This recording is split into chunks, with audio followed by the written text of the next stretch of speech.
આમ તો છોટાઉદેપુર જિલ્લાની વાત કરવામાં આવે તો 32 જેટલી જિલ્લા પંચાયતો છોટાઉદેપુર જિલ્લામાં આવેલી છે। આજે છોટાઉદેપુરની વાત કરીએ તો છોટાઉદેપુરમાં 7 જેટલી જિલ્લા પંચાયતો છોટાઉદેપુર વિસ્તારમાં છે। ત્યારે વાત કરીશું આજે છોટાઉદેપુરની 7 જિલ્લા પંચાયતોના મતદારો સાથે। કેવા નેતાઓ એમને જે ગયા વર્ષે જે જિલ્લા પંચાયત એમની ચૂંટાઈ હતી તેમાં કેવા નેતાઓ હતા, કેવા કામો થયા છે, ત્યારે સીધા મતદારો સાથે વાત કરીશું કે તમે કઈ જિલ્લા પંચાયતમાંથી આવો છો અને કેવા નેતાઓ તમારા જે વિસ્તારમાં ચૂંટાયેલા નેતાઓ કેવા કામો કર્યા છે અને હવે જે પણ નેતા આવશે તેના પાસેથી શું અપેક્ષા। હું છોડ ડોલેરા જિલ્લા પંચાયતથી આવું છું। અમારી જિલ્લા પંચાયતમાં પાછલા 10-15 વર્ષથી અમારી જે જિલ્લા પંચાયતમાં જેટલા બી જે કામો પેન્ડિંગમાં હતા એ ફૂલ રફતારથી કામ ચાલી રહ્યા છે। ઘણા એવા અમારા બ્રિજો બન્યા છે। આની નદી પર અમારે કમસે કમ 4 બ્રિજો અત્યારે મંજૂર થઈ ગયા અને કામ બી ચાલુ છે।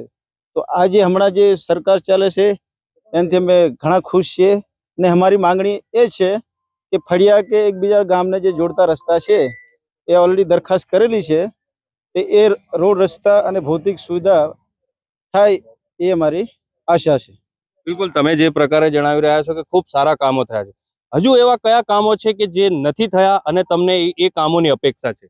હજી એવા નાના મોટા જે 1-2-3 કિલોમીટરના જે રસ્તા છે અમુક અમુક ગામડામાં હે ને, એ રસ્તા આવનારા જે ઉમેદવાર ચૂંટાના આવે તો એ અમારા જે કામો જલ્દી પાસ થાય, મંજૂર થાય અને થોડી ઘણી પાણીની કમી છે લોકોને કે ઘેર સુધી પહોંચતી નથી હે ને, તે પૂર્ણ થાય એવી અમારી આશા છે।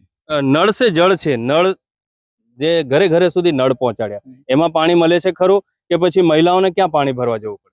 જે નળ સે જળમાં ઓલરેડી દરખાસ્ત કરેલી છે, પરંતુ ઊંચી ટાંકી હજુ સુધી બની નથી 1-2 ગામડામાં। એના લીધે પાણીનો સંપ બનાવેલો છે ત્યાં સુધી પહોંચે છે, પરંતુ જે નળ સે જળના કનેક્શનો આપેલા નથી એટલે એના માટે અમને પાણીની તકલીફ પડે છે।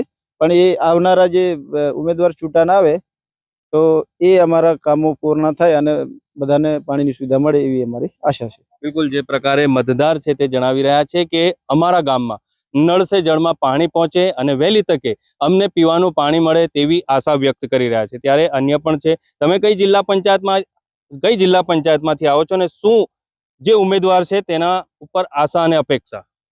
मैं छूत जिला पंचायत मांथी मतदार छूं।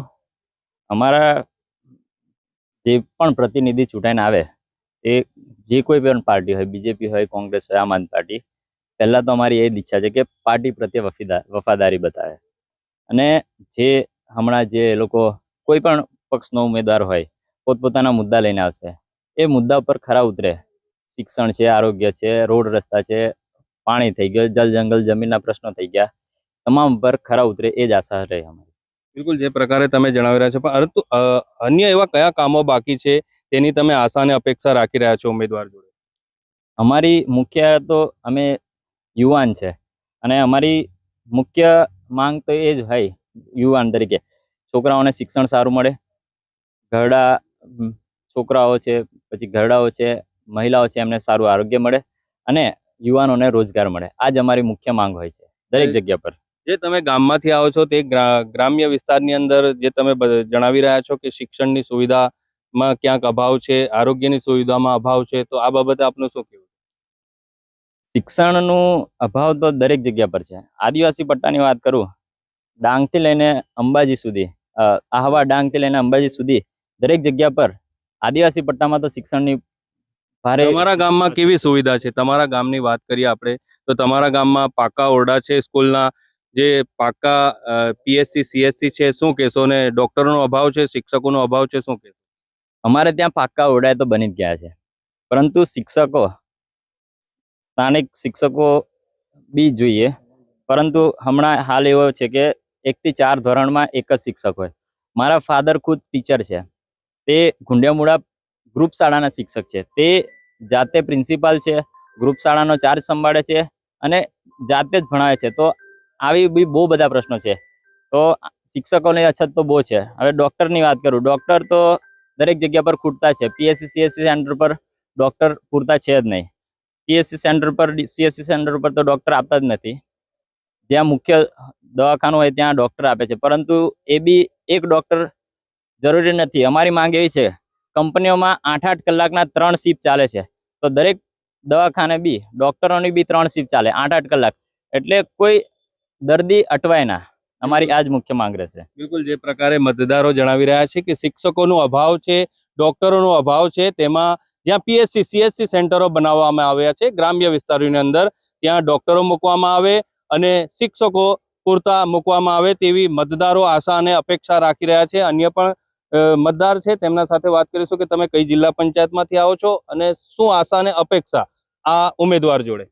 હું 31 ઝેર જિલ્લા પંચાયતમાંથી આવું છું. જે પણ ઉમેદવાર સારો ઉમેદવાર આવે ને પ્લસ આ રસ્તા છે, પછી અમુક જે રોજગારી છે, શિક્ષણ છે, પૂરતું મળે સરકારશ્રી જોડે આશા રાખીએ છીએ અને વિકાસ થાય આગળ. હજુ કેવા કામો તમારા ગામમાં બાકી છે અને શું આશા અને અપેક્ષા જે આવનાર જે નેતા ચૂંટાય એના પાસેથી? આમ તો કામો થયેલા જ છે, રોડ રસ્તા છે, પણ અમુક જે બાકી છે એ હવે જે બી આવે પૂરા કરે એવી આશા રાખીએ છીએ. બિલકુલ જે પ્રકારે જે મતદાર છે તે જણાવી રહ્યા છે કે જે પણ આવે ચૂંટાઈને નેતા, તેઓ જે બાકીના કામો છે તે પૂર્ણ કરે. અન્ય પણ મતદારો છે, તમે કઈ જિલ્લા પંચાયતમાંથી આવો છો અને હવે જે ઉમેદવાર આવશે તેના પાસે શું આશા અને અપેક્ષા? હવે જે બાકી રહેલા કામો જિલ્લા પંચાયત ડોલેરિયાથી આવું છું. હવે જે કોઈ થયા છે એ નજરે દેખાય છે અને બાકી છે આવતા જે કોઈ નવા ઉમેદવાર આવશે જીતીને, એમને કામો બાકી દેખાય છે અને પ્રજાને બી ખબર છે. માંગણી પ્રમાણે એમને કરવું જોઈએ છે અને કામો બાકી છે.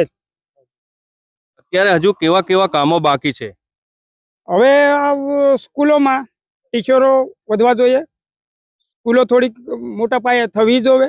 સ્કૂલોમાં જે કોઈ હોસ્ટેલમાં છોકરા છે એમને હોસ્ટેલમાં છોકરા રહે 2-3 કિલોમીટર કાપીને વાહનોમાં ભટકે છે, તો એમને હોસ્ટેલોમાં રહે. પછી શહેરી ફળિયાને અને ગામડાને જોડતા રસ્તા બનાવે. બિલકુલ જે પ્રકારે મતદારો છે તે જણાવી રહ્યા છે કે જે ગ્રામ્ય વિસ્તારોની અંદર રોડ રસ્તા બાકી છે, સ્કૂલોમાં ટીચરોનો અભાવ છે, તેમાં પૂરતા શિક્ષકો મૂકે અને પૂરતા ડોક્ટરો મૂકે તેવી જ આશા વ્યક્ત કરી રહ્યા છે. ત્યારે અન્ય પણ એક મતદાર છે, તેમના સાથે આપણે વાત કરીશું કે તમે કઈ જિલ્લા પંચાયતમાંથી આવો છો અને હવે આ જે ઉમેદવાર ચૂંટાય તેના પાસેથી શું આશા અને અપેક્ષા? હું ધંધોડા જિલ્લા પંચાયતનો મતદાર છું. હવે કોઈ બી પાર્ટીનો કોઈ બી ઉમેદવાર જિલ્લા પંચાયતમાં આવે અને રોડ રસ્તા તો બધા ક્લિયર થઈ ગયા છે, પાણીની બી સુવિધા તો પૂરી થઈ ગઈ, થોડું ઘણું 5-10% બાકી છે અમુક વિસ્તારમાં, એ કામ પુણ્ય થઈ જાય એવી અમે આશા રાખીએ છીએ ઉમેદવાર. બિલકુલ જે પ્રકારે જે મતદાર છે તે જણાવી રહ્યા છે કે કામ જે છે અમારા પૂરા થયા છે, પરંતુ જે બાકી કામો છે તે વહેલી તકે જે પણ ઉમેદવાર ચૂંટાય તે પૂરા કરે તેવી આશા અને અપેક્ષા રાખી રહ્યા છે. તમે કઈ જિલ્લા પંચાયતમાંથી આવો છો, કયા કામો બાકી છે અને હવે આ જે ઉમેદવાર આવે તેના પાસે શું આશા અને અપેક્ષા?